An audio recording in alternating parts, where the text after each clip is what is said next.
Regulating act, देखिए regulating act 1773,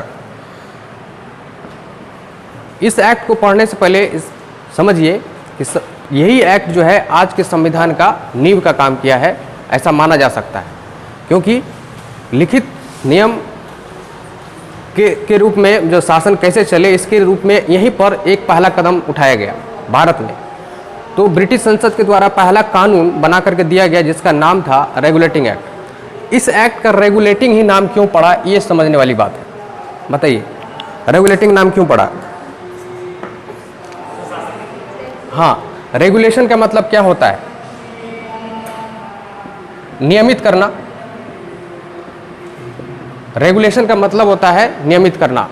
तो इसलिए इस नियम का ही कानून का नाम ही पड़ा रेगुलेटिंग एक्ट 1773, क्योंकि उसमें नियमित करना था भारत के शासन को। ठीक है, नियम के अनुकूल चलाना था, तो पहला एक्ट का नाम रेगुलेटिंग एक्ट पड़ा। और कब पारित हुआ? 1773 में। कहाँ पारित हुआ बोलिए? ब्रिटिश संसद में। कहाँ के लिए पारित हुआ? कहाँ के लिए?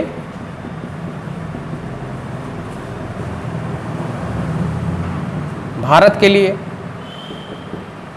भारत के किस क्षेत्र के लिए? तो भारत में ईस्ट इंडिया कंपनी का जहाँ जहाँ कब्जा था उसमें शासन करने के लिए। पूरे भारत में तो नहीं, लेकिन जहाँ जहाँ ईस्ट इंडिया कंपनी का कब्जा था वहाँ शासन संचालित करने के लिए इस कानून को बना करके दिया गया ईस्ट इंडिया कंपनी को। अब इस कानून को लागू करना था। अब हमको जानना है कि ये कानून में ऐसी बातें क्या थी, क्या विशेषताएं थी, तो उसको समझना है। उसको समझने के लिए सबसे पहले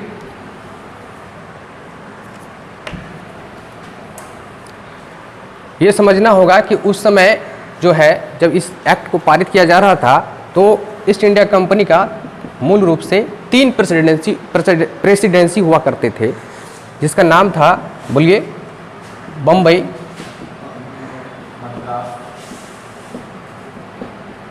मद्रास और बंगाल।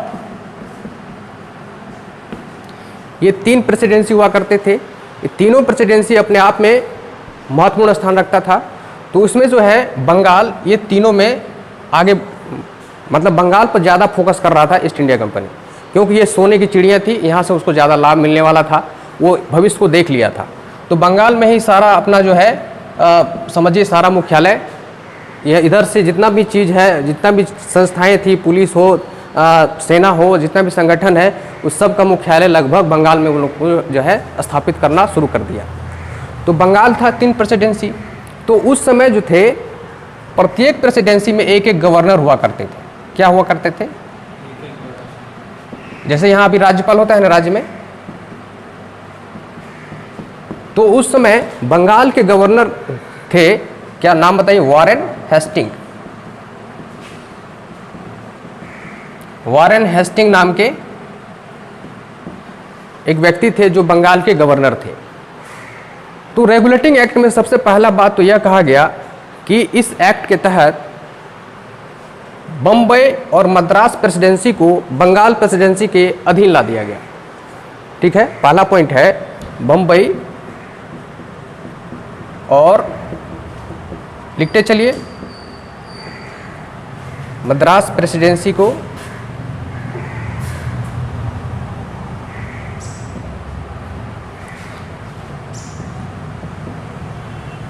बंगाल के अधीन।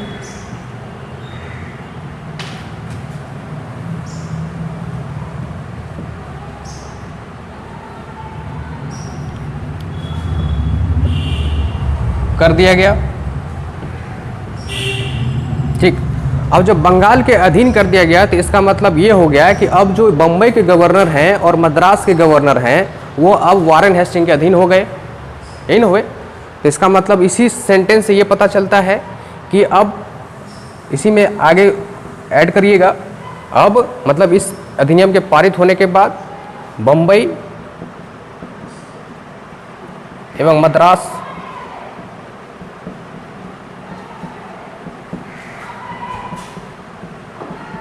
गवर्नर बंगाल के गवर्नर के अधीन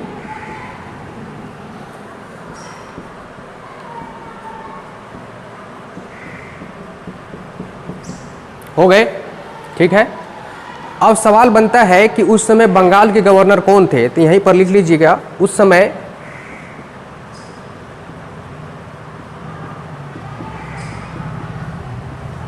बंगाल का गवर्नर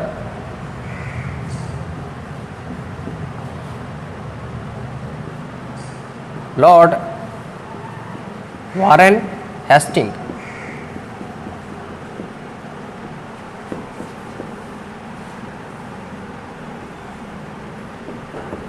ठीक है, लॉर्ड वारेन हेस्टिंग थे। अब देखिए, वारेन हेस्टिंग, यहां भी कोई गवर्नर होगा, यहां भी कोई गवर्नर होगा, ठीक है। तो उस समय बंगाल के गवर्नर जो थे वारेन हेस्टिंग, अब इसका नाम दे दिया गया बंगाल का गवर्नर जनरल, ठीक है। तो बंगाल के गवर्नर का नाम अब क्या हो गया,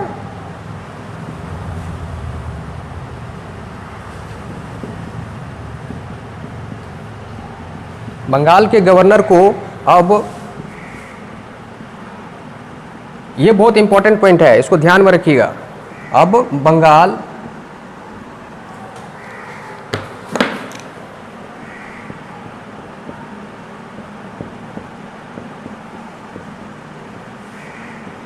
गवर्नर जनरल के नाम से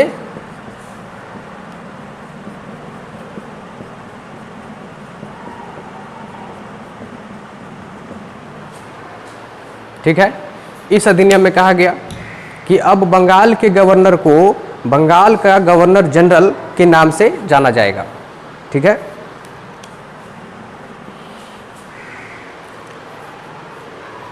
और यह पद 1833 तक बना रहा बंगाल का गवर्नर जनरल का पद, ठीक है। ये नाम से कभी भी ये मत सोचिएगा कि नाम है बंगाल का गवर्नर जनरल तो पूरे भारत में उसका नहीं होगा, ऐसा नहीं है। नाम है बंगाल का गवर्नर जनरल, लेकिन उसके अधीन कौन कौन है, बम्बई वाला एरिया भी है, मद्रास भी वाला भी एरिया है, ठीक है। लेकिन बंगाल का गवर्नर जनरल इसलिए किया गया क्योंकि मुख्यालय बंगाल में था, ठीक है। और बंगाल पे उस समय जो ईस्ट इंडिया कंपनी है बहुत ज़्यादा फोकस कर रही थी, ज़्यादा ध्यान दे रही थी। लिख लिए हैं, 1833 तक रहेगा, फिर आगे हम बताएंगे कहाँ ख़त्म हो गया ये, ठीक है। 1833 तक बंगाल का गवर्नर का जनरल का पद रहा, उसके बाद फिर दूसरा पद आ गया है।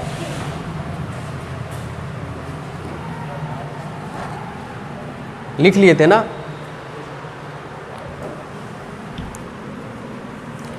और इस अधिनियम में एक विशेषताएं थी कि इस अधिनियम के तहत, मतलब रेगुलेटिंग एक्ट 1773 के तहत जो है, जो कंपनी के कर्मचारी थे, कंपनी मतलब क्या, ईस्ट इंडिया कंपनी के कर्मचारियों को निजी व्यापार करने पर रोक लगा दिया गया और उसे भारतीयों से उपहार और घूस लेने पर प्रतिबंध लगा दिया गया, ठीक है। तो यही चीज़ है, इसी को लिखिए। ईस्ट इंडिया कंपनी के कर्मचारियों को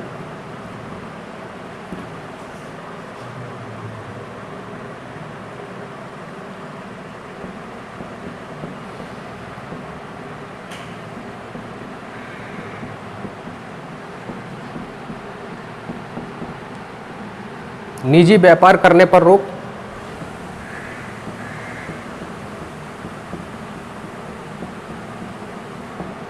और साथ ही साथ उसे किसी भी भारतीयों से उपहार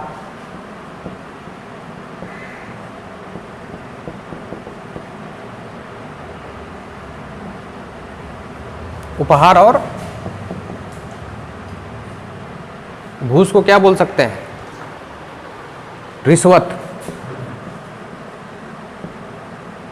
रिश्वत लेने से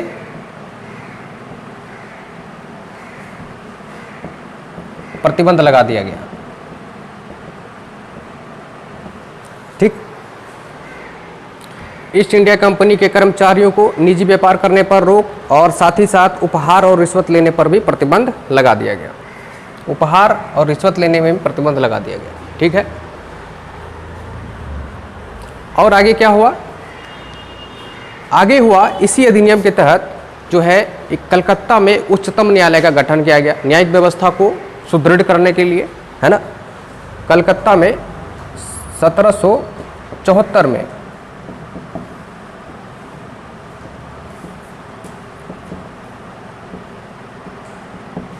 एक उच्चतम न्यायालय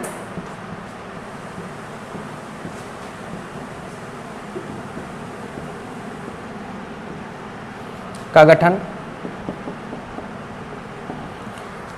अच्छा देखिए, इसमें सवाल कैसे पूछता है, सवाल पूछेगा कि कलकत्ता में पहली बार एक उच्चतम न्यायालय का गठन किया गया था किस अधिनियम के तहत? 1773 के तहत किया गया था। किस ईस्वी में किया गया था? तो 1774 में किया गया था। तो इस पॉइंट से दो सवाल बन सकता है। एक बनेगा उच्चतम न्यायालय का जो कलकत्ता में गठन हुआ था किस ईस्वी में हुआ था? तो 74 में, 1774 में। और किस अधिनियम के तहत हुआ था? तो रेगुलेटरी एक्ट 73 के तहत।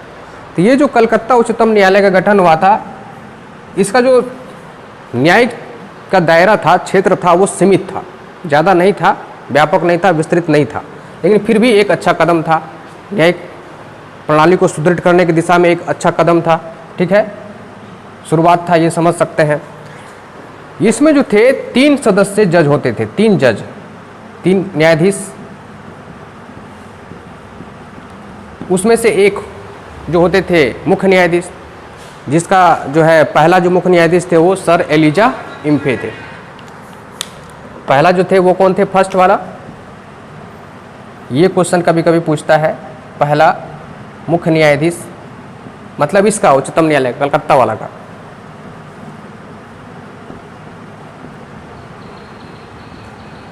Sir Elijah इम्फे।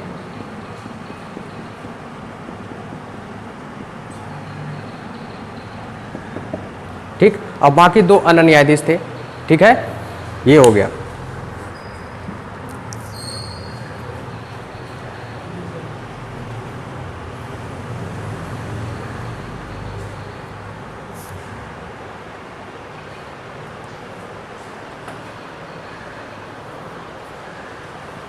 लिख लिए, ठीक है। अब क्या हुआ, इस अधिनियम के तहत एक बोर्ड ऑफ डायरेक्टर्स अथवा कोर्ट ऑफ डायरेक्टर्स, है ना, इसी अधिनियम के तहत एक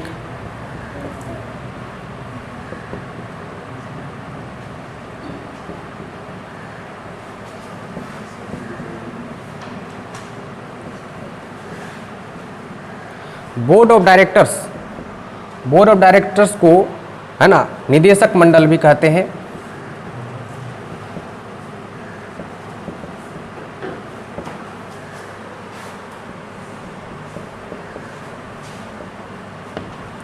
इस अधिनियम के तहत एक बोर्ड ऑफ डायरेक्टर्स का गठन किया गया। अब इसका काम क्या होता था, इसको समझिए। उस समय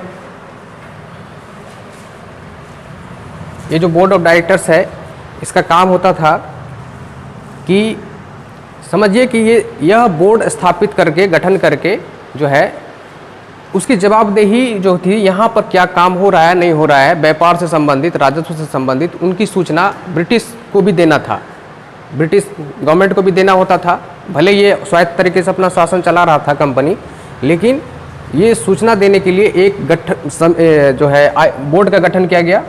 इस बोर्ड में कुछ मेंबर थे, ठीक है। तो इसको काम क्या था, इसका समझिए कि सैन्य,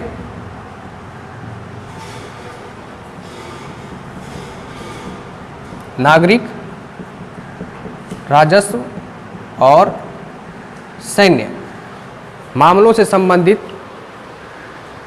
ईस्ट इंडिया कंपनी के द्वारा क्या क्या गतिविधि किया जा रहा है, इसका रिपोर्ट बनाना और ब्रिटिश गवर्नमेंट को देना, यही इसका काम था। इस समय इसको ध्यान में रखिएगा, 73 एक्ट के तहत इस समय बोर्ड ऑफ डायरेक्टर्स को ये जिम्मेदारी दी गई थी। क्या जिम्मेदारी दी गई थी?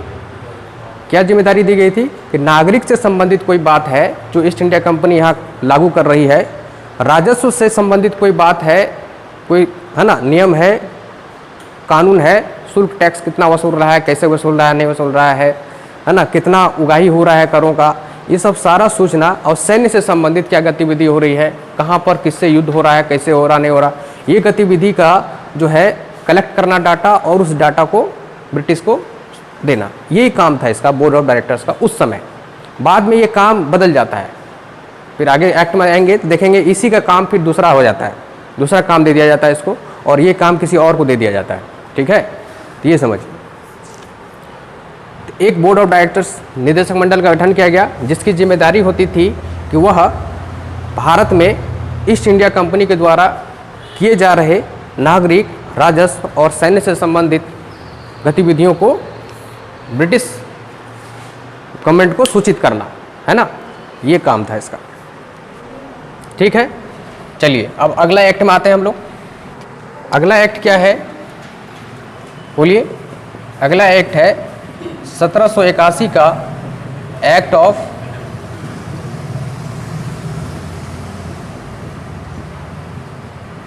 सेटलमेंट। का मीनिंग क्या होता है? करेक्शन करना, करेक्शन करना, पहले से कुछ खामियां हैं, गलतियां हैं, उसको ठीक करना सेटलमेंट होता है, मतलब सेटल करना, सेटलमेंट करना। तो 1781 में कोई काम नहीं हुआ, बस एक ही काम हुआ कि 1773 के अधिनियम में जितनी भी खामियां थी, ठीक है, उस खामियों को दूर करने का प्रयास किया गया। 1773 के रेगुलेटिंग एक्ट की खामियों को दूर करने का प्रयास, ठीक। और इसमें एक विशेषता थी, इसके साथ ही साथ एक विशेषता जोड़ दिया गया था। बंगाल, इसमें कहा दिया गया था कि बंगाल का जो गवर्नर है, वह बंगाल का, ध्यान रखिएगा, बंगाल का हम गवर्नर जनरल नहीं कर रहे हैं, बंगाल का गवर्नर कर रहे हैं। वहाँ उस समय क्या होता था, 73 के बाद बंगाल, मद्रास और बम्बई सभी प्रेसिडेंसी में एक एक गवर्नर हुआ करते थे, और सभी का हेड बॉस एक गवर्नर जनरल हुआ करते थे, जिसका नाम क्या था, बंगाल का गवर्नर जनरल। और सभी प्रांतों में जो सभी प्रेसिडेंसी है, इसमें एक एक गवर्नर हुआ करते थे। तो बंगाल के गवर्नर को जो है बिहार वाला और उड़ीसा वाला क्षेत्र के लिए भी कानून बनाने का अधिकार दिया गया। अच्छा, एक चीज़ बताइए कि ब्रिटिश संसद के द्वारा को जो एक्ट पारित करके यहाँ दे रहा था शासन करने के लिए, तो क्या यहाँ शासन उसी एक्ट से होता था कि यहाँ फिर नियम बनाना पड़ता था? देखिए, अभी का संविधान क्या होता है, हम लोग का संविधान से डायरेक्ट हम लोग अपना शासन चला लेते हैं, नहीं ना चलाते हैं। संविधान को लागू करने के लिए हम कानून बनाते हैं संसद में, और उस कानून को हम लागू करते हैं, तब हम शासित होते हैं, जिसको हम बोलते हैं आईपीसी वगैरह। जो आप देखते हैं, क्या है ये आईपीसी, क्या है, धारा वगैरह जो पढ़ते हैं, वकील सब जो पढ़ता है, संविधान के भावना के अकॉर्डिंग, है ना, समाज को कैसे व्यवस्थित तरीके से चलाया जाए, उसमें नियम कानून बनाना, लोगों को डिसिप्लिन कैसे रखा जाए, वही है आईपीसी, इंडियन पेनल कोड। ठीक है, उसमें धारा, भिन्न भिन्न धाराओं में भिन्न भिन्न बातों का उल्लेख है कि अगर आप ऐसे करिएगा, मान लीजिए अभी पैंडेमिक चला हुआ है, तो पैंडेमिक का आप उल्लंघन करिएगा तो आपको इस तरह से सजा, 5 साल का सज़ा हो सकता है, ठीक है, या 10 साल का सज़ा होता है। ये कौन तय करेगा? ये तय करेगा संसद, कानून बनाने वाली संस्था। ठीक है, तो कानून बनाने वाली संस्था तय करता है कि किस कार्य को करने में कितना उसको सज़ा मिलेगा, क्या मिलेगा, नहीं मिलेगा। तो वो संविधान के अनुकूल अपना जो है वो काम करता है। तो ये क्या है, एक आईना दिखाता है आपको, ठीक है, आपको इस दिशा में ही रहना है और इस दायरे में ही रहना है। उसी प्रकार से हमारा संविधान है, ये बताता है कि आपको इसी दायरे में रहना है और इसी दायरे में रह करके आपको काम करना है। सबको अधिकार और कर्तव्य दिया गया है उसी का आधार। तो उस समय भी यही होता था। उसमें क्या होता था कि ब्रिटिश संसद के द्वारा ईस्ट इंडिया कंपनी के लिए एक समय समय पर एक्ट पारित करके देता था। वही एक्ट यहाँ के जो गवर्नर जनरल होते थे और उसका परिषद, उसके लिए जो है संविधान का काम करता था। ठीक है, ये एक्ट उसके लिए संविधान का काम करता था। इसी के अकॉर्डिंग वो यहाँ पर ज़रूरत के हिसाब से नियम और कानून बनाता था, अपना विधायी परिषद में और अपना कार्यकारी परिषद से, कि दोनों मिल करके जो है वो यहाँ पर शासन करता था। तो उसके लिए ये संविधान था। जैसे अभी हम लोगों के लिए क्या है, संविधान है, और उसी के आधार पर हम लोग अपना कार्यपालिका भी अपना काम करती है और विधायिका भी अपना काम करती है। उसी प्रकार से यहाँ का गवर्नर जनरल भी इसी एक्ट के अकॉर्डिंग काम करता था। तो उसके लिए यही संविधान था, और ये संविधान क्या होता था, समय समय पर उसके लिए बदल जाता था। तो वही एक्ट है, ब्रिटिश संसद के द्वारा बनाया जाता था, वही हम लोग पढ़ रहे हैं। तो इसमें कहा गया है कि 81 के एक्ट में एक स्पेशल खंड है कि बंगाल का जो गवर्नर है, बंगाल का गवर्नर मतलब जस्ट लाइक समझिए राज्यपाल, ठीक है। बंगाल का गवर्नर, गवर्नर जनरल नहीं, गवर्नर को बिहार और उड़ीसा वाले क्षेत्र के लिए कानून, स्थानीय स्तर पर कानून बनाने का, लिख लीजिए तो थोड़ा क्लियर होगा। स्थानीय स्तर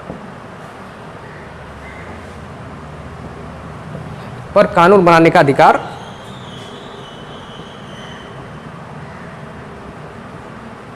प्राप्त हुआ, ठीक है। अब कौन सा एक्ट है बताइए?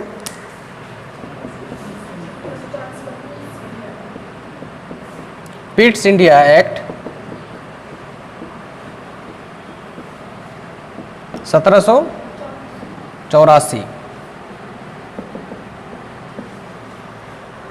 अब देखिए इस एक्ट का नाम है Pitt's India act. Pitt's India act ही इस एक्ट का नाम क्यों पड़ा होगा, थोड़ा सोचिए। किस जानकारी है किसी को? किसी व्यक्ति का नाम तो पता चल रहा है, व्यक्ति का नाम था। हाँ, कुछ जानकारी है पिट्स इंडिया एक्ट नाम क्यों पड़ा इसका? नहीं है। पिट्स इंडिया एक्ट इसलिए नाम पड़ा है कि उस समय ब्रिटेन में विलियम पिट्स नाम के एक व्यक्ति थे जो कि वहाँ के प्रधानमंत्री थे, ठीक है। विलियम पिट्स नाम का व्यक्ति, आप बोले तो सही लेकिन उसमें ऐड कर लीजिए, प्रधानमंत्री थे, पीएम थे, कहाँ के? ब्रिटेन के,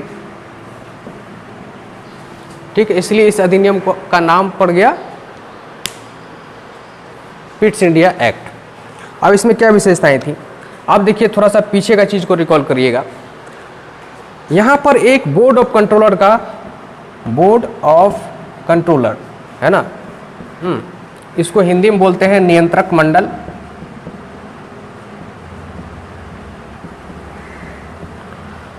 नियंत्रक मंडल का गठन किया गया, ठीक। जैसे वहां पर 1773 में क्या किया था, बोर्ड ऑफ डायरेक्टर्स का, निदेशक मंडल का, यहां पर क्या किया है, नियंत्रक मंडल का। अब इसकी क्या जिम्मेदारी होगी? इसकी जिम्मेदारी उस समय जो उसके पास जिम्मेदारी था वो जिम्मेदारी अब इसको ट्रांसफर कर दिया। इसकी जिम्मेदारी हो गई राजनीतिक मामलों को देखना।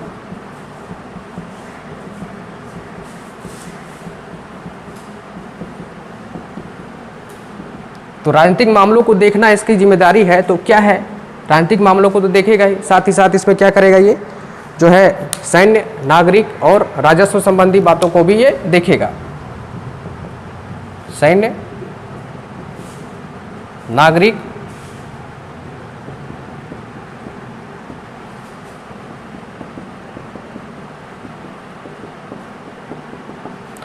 अब बोलिएगा सर ये तो उसमें था, अब उसको दूसरा भार दे दिया गया है। साथ ही साथ वो जो पहले से चली आ रही संस्था, क्या नाम था बोलिए, बोर्ड ऑफ डायरेक्टर्स, निदेशक मंडल, इसको क्या दिया गया, इसको जो भार दिया गया वो इसको अब दे दिया गया व्यापारिक मामलों को,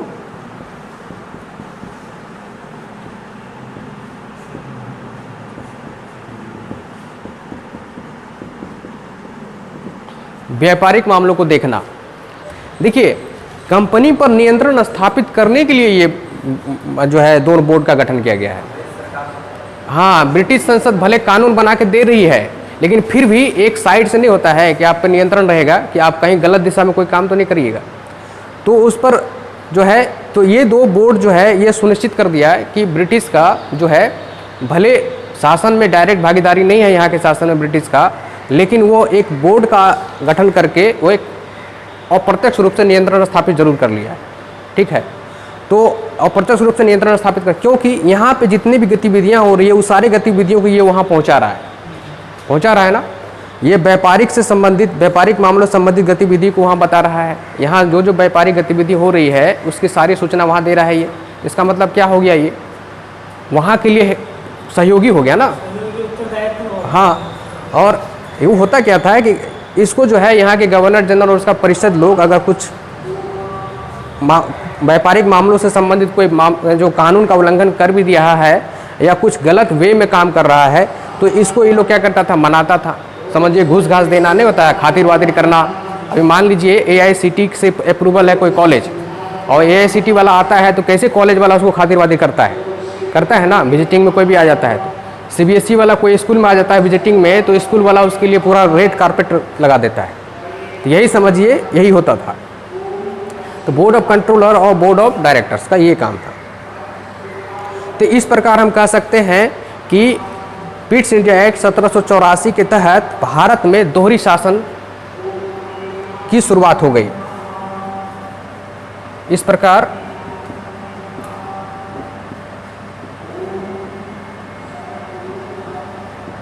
भारत में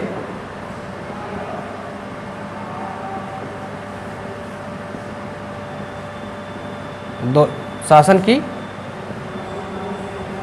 शुरुआत हो गई। ठीक है, इस अधिनियम में बस इतना ही बात है,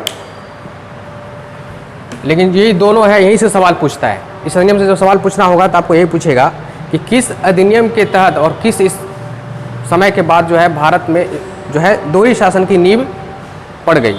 ठीक है, तो दोहरी शासन की नींव पड़ गई तो कैसे, तो क्योंकि आप कहिएगा कि क्योंकि पहले से एक संस्था चली आ रही थी बोर्ड ऑफ डायरेक्टर्स, और एक और संस्था का गठन कर दिया गया बोर्ड ऑफ कंट्रोलर, जिसका काम होता था राजनीतिक मामलों को नियंत्रण करना।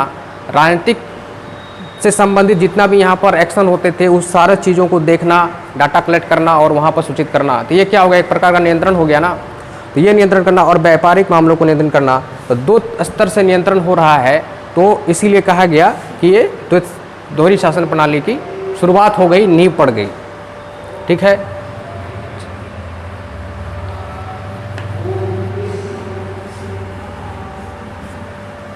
अब कौन सा एक्ट है बताइए।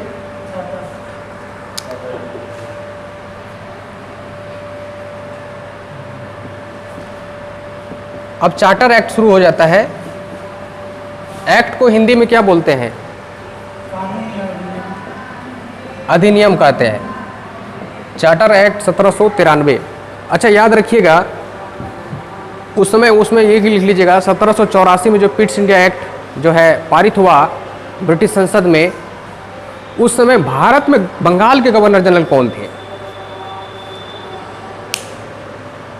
वहाँ पे एक पॉइंट लिख लीजिएगा। इस समय भी बंगाल के गवर्नर जनरल पद पर वारेन हेस्टिंग ही थे। पूछ सकता है, बंगाल के गवर्नर जनरल पद पर वारेन हेस्टिंग ही थे। ठीक है, उसके बाद बदल जाता है। 86 के बाद जो है कॉर्नवालिस आ जाता है। ठीक है, तो इस समय चार्टर एक्ट जब पारित हो रहा था 93 में, तो उस समय यहाँ के गवर्नर जनरल कौन थे, बंगाल के गवर्नर जनरल लॉर्ड कॉर्नवालिस थे। तो इस एक्ट में क्या हुआ था ये बताइए। इस एक्ट में जो है कर्मचारियों के वेतन में वृद्धि कर दी गई। ठीक है, और वहाँ वेतन, वहाँ क्या हुआ था 73 में घूस लेने से प्रतिबंध। हाँ क्या बोले, नहीं लिखे। हाँ 1793 है। क्या हुआ, कोई दिक्कत?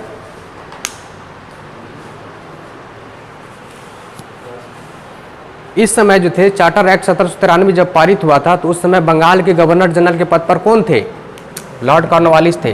तो इस एक्ट में क्या हुआ था, तो पहला काम तो हुआ था कर्मचारियों के वेतन में वृद्धि की गई। ठीक है, कॉर्नवालिस के द्वारा सिविल सेवा पद का सृजन हुआ।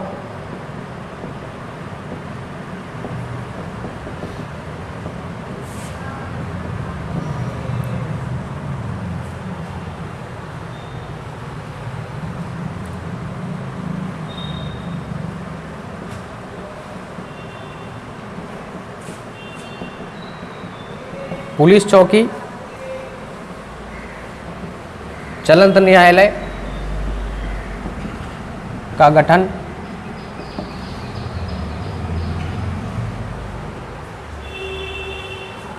कॉर्नवालिस के समय में ही हुआ। ठीक है, और एक सबसे इम्पोर्टेंट बात, जो बोर्ड ऑफ कंट्रोलर का जो गठन हुआ था, बोर्ड ऑफ कंट्रोलर के सारे सदस्य और उनके उसके मान लीजिए जितने सदस्य होते थे वो सदस्य तो हुए हैं, और उसको हेल्प करने के लिए कर्मचारी भी हुआ करते थे। तो बोर्ड ऑफ कंट्रोलर के सदस्य और उनके कर्मचारियों का जो वेतन होगा भारत के राजकोष से देने का निर्णय इस अधिनियम में किया गया कि सदस्यों, इससे पहले ब्रिटिश कोष से मिलता था उसको, क्योंकि ब्रिटिश के लिए काम कर रहा था। तो सदस्यों एवं कर्मचारियों, ये याद रखिएगा, ईस्ट इंडिया का कर्मचारी नहीं है ये किसका कर्मचारी है? ये बोर्ड ऑफ कंट्रोल का कर्मचारी है। टाइपिंग करने वाला है ना, चिट्ठी बनाने वाला, ये जो भी होता था, असिस्टेंट, वो सारे कर्मचारियों का वेतन अब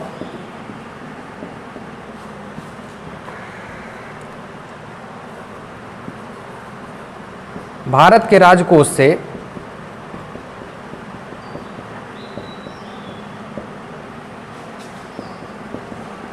देने का निर्णय लिया गया। ये इस अधिनियम में यही एक पॉइंट बहुत इंपॉर्टेंट है, ये वाला पूछता है सवाल इस, ठीक है। बोर्ड ऑफ कंट्रोलर के सदस्यों एवं कर्मचारियों का वेतन भारत के राजकोष से भारित हो गया। अब इससे पहले क्या होता था, 84 में गठन हुआ है इसका, 84 से लेकर के 93 तक ब्रिटिश ही इसको पे करता रहा। बाद में जो है ये तय कर दिया है कि अब भारत के राजकोष से ही इसको मिलेगा वेतन, क्योंकि भारत में रह करके काम कर रहा है, नियंत्रित कर रहा है, इसीलिए। अगला एक्ट बताइए, चार्टर एक्ट 1813। तो सबसे पहले यहाँ ध्यान में रखना है कि जब 1813 का चार्टर अधिनियम पारित हो रहा था, कहाँ पारित हुआ? कहाँ पारित हुआ बताइए सुशील जी, कहाँ पारित होता था एक्ट? कहाँ रहते हैं? बोले ना कि एक्ट वहाँ से पारित करके दिया जा रहा है ब्रिटिश संसद से, और उसी के आधार पर यहाँ काम होता था। यही एक्ट यहाँ के ईस्ट इंडिया कंपनी के लिए संविधान का काम करता था, ठीक है। तो ब्रिटिश संसद से पारित होता था। उस समय बंगाल के गवर्नर पद पर कौन थे? कल भी बताए थे, आप लोगों को याद नहीं है, बोलिए। चार्टर 13 के समय बंगाल के गवर्नर जनरल पद पर कौन थे? Lord Minto. 1909 वाला मिंटो नहीं, ये मिंटो फर्स्ट है, इसको मिंटो फर्स्ट बोल सकते हैं आप। दो ही काम इसमें बहुत इंपॉर्टेंट हुआ था कि देखिए, पहला काम तो हुआ था कि इसमें यह तय किया गया कि अब, पहले समझ लीजिए, 1813 के अधिनियम में यह तय किया गया कि अब जो ईस्ट इंडिया कंपनी है उसको भारत में व्यापार करने का जो एकाधिकार है वो अब एकाधिकार नहीं रहेगा। एकाधिकार का मतलब क्या होता है इसको समझिए। एकाधिकार का मतलब क्या होता है कि सिर्फ उसी का अधिकार, यही ना, सिर्फ उसी का अधिकार। ब्रिटेन में तो बहुत सारी कंपनियां थी व्यापार करने के लिए, लेकिन ईस्ट इंडिया कंपनी को ही सिर्फ भारत में व्यापार करने का अधिकार क्यों मिला? इसके लिए वहाँ पर आंदोलन चल रहा था। कहाँ पे? ब्रिटेन में। तो और जैसे मान लीजिए मोदी जी रिलायंस इंडिया को प्रमोट कर रहे हैं और दूसरा कंपनी को नहीं कर रहे, तो दूसरा कंपनी वाला क्या करेगा? विद्रोह करेगा ना, कि आप उसको फलाना जगह पर आप प्लांट लगाने के लिए जगह दे रहे हैं और हमको क्यों नहीं दे रहे? हम लोग के साथ तो ये सौतेला व्यवहार हो रहा है। तो इसी तरह वहाँ पर जो है और कंपनी सब आपस में मिल करके आंदोलन खड़ा कर दिया था। तो उसी को ध्यान में रखते हुए चार्टर अधिनियम 1813 में यह कह दिया गया कि अब ब्रिटेन का जो और अन्य कंपनी है या अन्य नागरिक हैं वो भारत जा करके व्यापार कर सकता है, ठीक है। और ईस्ट इंडिया कंपनी को जो एकाधिकार मिला हुआ है सिर्फ वही करेगा ब्रिटेन की तरफ से व्यापार वहाँ पर, अब वो ख़त्म कर दिया जाएगा, ठीक है। तो एकाधिकार को समाप्त कर दिया जाएगा, ये कह दिया गया इस एक्ट में। और साथ ही साथ कहा, एक शर्त भी कहा दिया कि अगले 20 वर्ष तक, अगले 20 वर्ष तक ईस्ट इंडिया कंपनी भारत में और पूर्वी देशों के साथ जो है व्यापार कर सकता है, ठीक है। भारत में अगले 20 वर्षों तक चाय का व्यापार, ठीक है, चाय का व्यापार कर सकता है 20 वर्षों तक भारत में और पूर्वी देशों के साथ, ये एक शर्त के साथ कहा गया। चाय का व्यापार में एकाधिकार मिल जाता है उसके।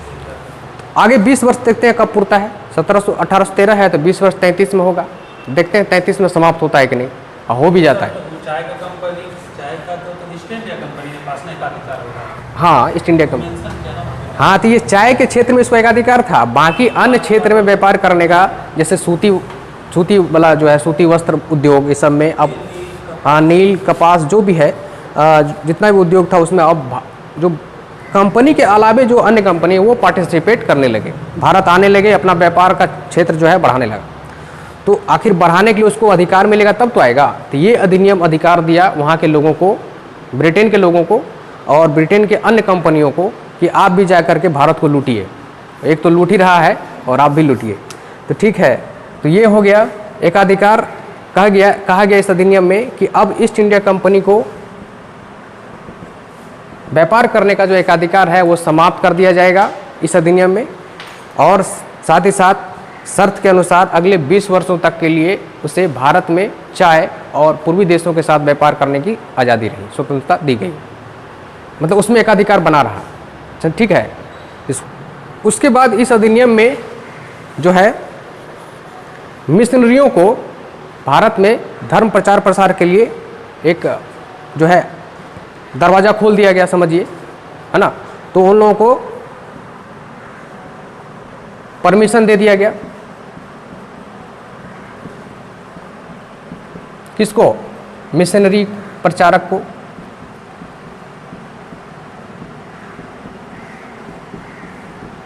अब वो खुले तौर पर आएंगे और यहाँ धर्म का प्रचार करेंगे, ठीक है।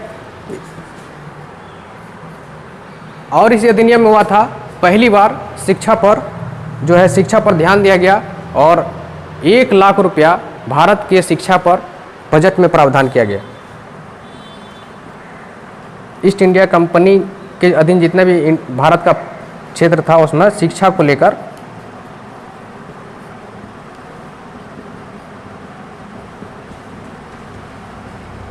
पहली बार 1 लाख रुपया, 1 लाख बहुत होता था उस समय का बजट में प्रावधान, ठीक है, लिख लीजिए। इस अधिनियम के तहत पहली बार शिक्षा पर ध्यान देते हुए 1 लाख रुपया का बजट का प्रावधान किया गया।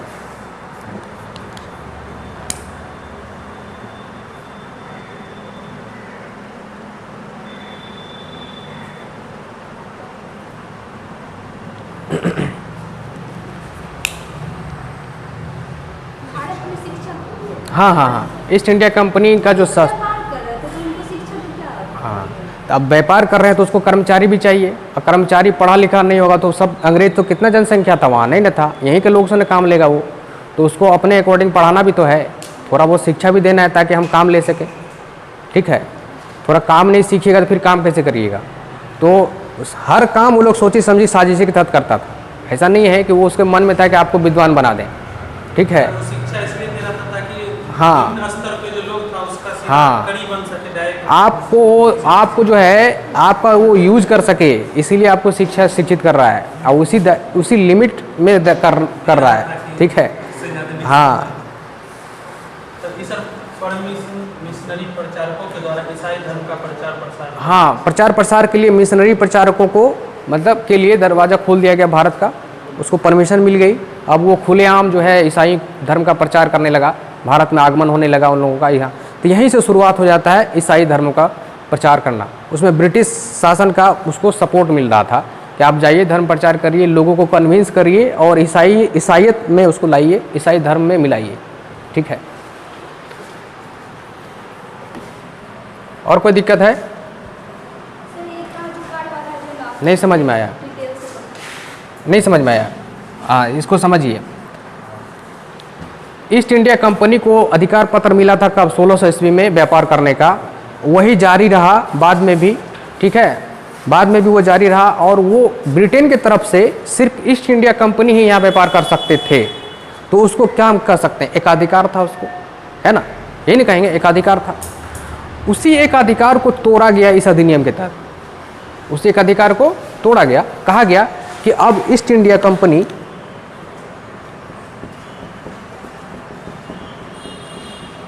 को भारत में व्यापार करने का एकाधिकार नहीं रहेगा।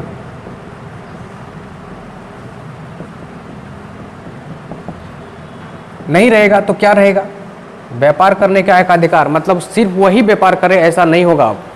ठीक है, कहा गया कि अब ब्रिटेन के अन्य नागरिक भी और अन्य कंपनियां भी भारत में व्यापार कर सकती है। अब ब्रिटेन के अन्य नागरिक अथवा कंपनी भारत में व्यापार कर सकता है। ठीक, तो यही तो बात है, इसमें समझने का क्या था? तो सर इस जैसे ईस्ट इंडिया कंपनी जैसे कि कंपनी, हाँ, इसका कोई ओनर भी हो या ओनर था कि या उससे देखिए ईस्ट इंडिया कंपनी एक सामूहिक कंपनी था। कुछ लोग मिल करके जैसे बोर्ड के रूप में इस कंपनी का गठन किया गया था, है ना। मेंबरशिप में एक मेंबरशिप तरीके से कोई एक आदमी मालिक नहीं इस कंपनी का था, एक शेयर में चलता था ये कंपनी, शेयर के आधार पर चलता था। इसमें बहुत लोगों का कंट्रीब्यूशन हुआ करता था। ठीक है, तो शेयर से लेकिन शेयर में भी चलता था कि शुरुआत से जिन लोगों का शेयर उसमें था वही लोग आगे बढ़ रहे थे और अन्य लोगों को उसमें शामिल नहीं होने दिया जाता। तो ये क्या थी, ये जो है निगेटिव पॉइंट था वहाँ के लोगों के लिए, मतलब सिर्फ वही लोग विकसित करें और हम नहीं करें, ऐसा मानना था वहाँ के लोगों का। तो अब है कि एकाधिकार को समाप्त कर दिया गया, अन्य कंपनियों के लिए दरवाज़ा खोल दिया गया कि आप भी जाकर के लूटिए, व्यापार करिए। ठीक है, व्यापार करिए। और साथ ही साथ एक शर्त ये भी दिया गया कि अगले 20 वर्ष तक के लिए भारत में ईस्ट इंडिया कंपनी को चाय का व्यापार, भारत में, याद रखिएगा ये क्वेश्चन पूछता है इसलिए हम इस पर जोर दे रहे हैं। ठीक है, यहाँ कन्फ्यूजन भी ज़्यादा क्रिएट रहता है।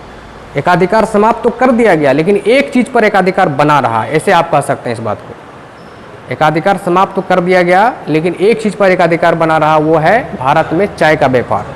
चाय का व्यापार दूसरा आदमी और दूसरा कंपनी नहीं कर सकता है, वो ईस्ट इंडिया कंपनी ही करेगा। अगले, अब कब तक करेगा? तो अगले 20 वर्ष तक के लिए करेगा। ठीक है, अब पूर्वी देशों के साथ व्यापार करने का एकाधिकार अगले 20 वर्षों तक इसी का रहेगा। दूसरा कोई कंपनी आ जाए उसको, क्योंकि है क्या कि ईस्ट इंडिया कंपनी बड़ा मशक्क़त से पूर्वी देशों को जीता है, उसका उसमें खून पसीना लगा है, सब कुछ लगा है, कितना ईस्ट इंडिया कंपनी का कर्मचारी मर गया है। तो इसी को ध्यान में रखते हुए वहाँ पर जो है औरों कंपनी को नहीं दिया गया, यहाँ पर इसका अधिकार को बरकरार रखा गया। जैसे कि पूर्वी देश क्या होता था, बोलिए पूर्वी देशों का कुछ नाम बताइए। हाँ, चीन पूर्वी में कैसे आ जाएगा, है ना। इंडोनेशिया, कंबोडिया, लाओस,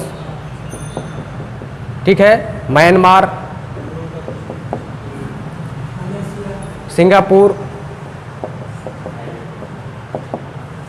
यही सब ने, मतलब आसियान कंट्री का नाम सुने हैं?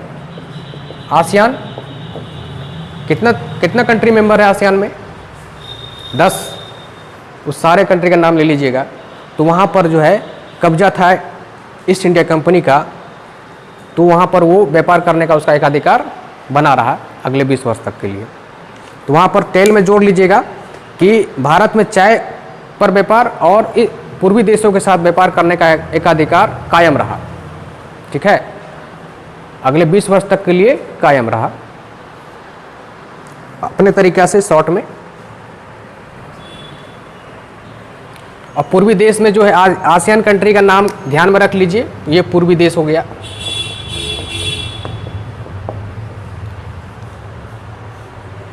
भारत से चाइना क्या है? उत्तर और पूरब है। भारत से उत्तर और पूरब है, और हम बात कर रहे हैं पूरब और दक्षिण पूरब की। भारत के पूर्वी देशों के साथ पूर्वी देशों के साथ, हाँ, भारत के ईस्ट इंडिया कंपनी पूर्वी देश में, तो भारत के पूर्व कौन सा है? Singapore, Cambodia, Myanmar, Laos, Vietnam, Indonesia, यही सब ना है। मालदीव नहीं, मालदीव इधर हो गया, बगल में हो गया पीछे।